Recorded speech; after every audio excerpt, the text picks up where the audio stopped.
ஒரு வழியா காவேரிக்கு விஜய் மேல இருக்கிற சந்தேகத்துக்கு ஒரு முற்றுப்புள்ளி வந்ததே நல்லா இருக்குன்னு நினைச்சீங்கன்னா கண்டிப்பா இந்த வீடியோக்கு லைக் போடுங்க. விஜய் தாத்தாட்ட பேசின பிறகு காவேரி வீட்டுக்கு அத்தை எனக்கு உங்ககிட்ட ஒரு விஷயத்த சொல்லணும்னு சொல்றாங்க. சாரதா காவேரிட்ட என்ன இந்த பையன் திரும்பி பிரச்சனை பண்ண வரானா? அதுக்கு காவேரி இருமா ஃபர்ஸ்ட் அவங்க என்ன சொல்ல வராங்கன்னு பாப்போம்.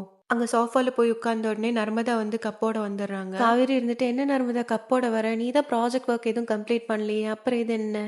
நர்மதா ஓடி விஜய் ஹக் பண்ணி தேங்க்யூ மாமா, நீங்க ஹெல்ப் பண்ணலனா இது எதுவுமே பண்ணியிருக்க முடியாதுன்னு சொல்றாங்க. சாரதா நர்மதா உன்கிட்ட நான் எத்தனையோ வாட்டி சொன்னேன், இதுக்கு மேல உனக்கு அடிதான் விழும், சொன்ன பேச்சு கேட்க மாட்டியா நீ? ஃபர்ஸ்ட் தெளிவா சொல்லு, எதுக்கு இந்த டிராஃபி, எதுக்கு நீ அவனை போய் ஹக் பண்ணன்னு சொல்லு. நர்மதா நான் அன்னைக்கே சொன்னேன்ல உங்க எல்லார்கிட்டயும் எனக்கு வேக்கம் பம்ப் வேணும்னு, அப்புறம் எனக்கு விஜய் மாமா தான் செஞ்சு கொடுத்தாங்க நைட் எல்லாம் தூங்காம. ஊர்ல எனக்கு ஒரே பாராட்டு, எல்லாரும் ரொம்ப நல்லா பண்ணியிருக்கேன்னு சொன்னாங்கம்மா. சாரதா மனசுக்குள்ளே யோசிக்கிறாங்க, பரவாயில்லையே இந்த பையன் வீட்டுக்காக யோசிச்சு இவ்வளவு பண்றானே. சரி, ஆனா இதெல்லாம் வெளியே காமிச்சக்காம நர்மதாட்ட சரி நீ பேக் எல்லாம் வச்சுட்டு போய் குளிச்சுட்டு வான்னு சொல்றாங்க. விஜய் நான் சொன்ன விஷயம் வேறங்க, கான்ட்ராக்ட் மேரேஜ் பண்ணதால இவ்வளவு பெரிய குத்தமா இருக்கு. சோ நானே அதை திருத்திக்கலான்னு இருக்கேன், எனக்கும் காவேரிக்கும் முறையா கல்யாணம் பண்ணி வச்சிருங்க. நானும் தாத்தாட்டே இதை பத்தி எல்லாம் டிஸ்கஸ் பண்ணிட்டேன். நாளைக்கு இல்லைன்னா நாளை கழிச்சு இல்ல இன்னைக்கு நல்ல நாளும் சொல்லுங்க, நாங்க பொண்ணு கேட்க வந்துடுறோம் முறையா. சாரதா என்ன தம்பி பண்ற, வீட்டுக்கு கிண்டல் அடிச்சிட்டு இருக்கிய நீ, உனக்கு வேற வேலை இல்லையா? விஜய் நான் என்னங்க பண்றது, உங்ககிட்ட என்ன சொன்னாலும் நீங்க வேற மாதிரி தான் எடுத்துக்கிறீங்க. இப்ப காவேரி வேணும், காவேரி இல்லாம என்னால வாழவே முடியாதுங்க. நீங்க பாருங்க, அம்மா இல்லாத பையன் நானு.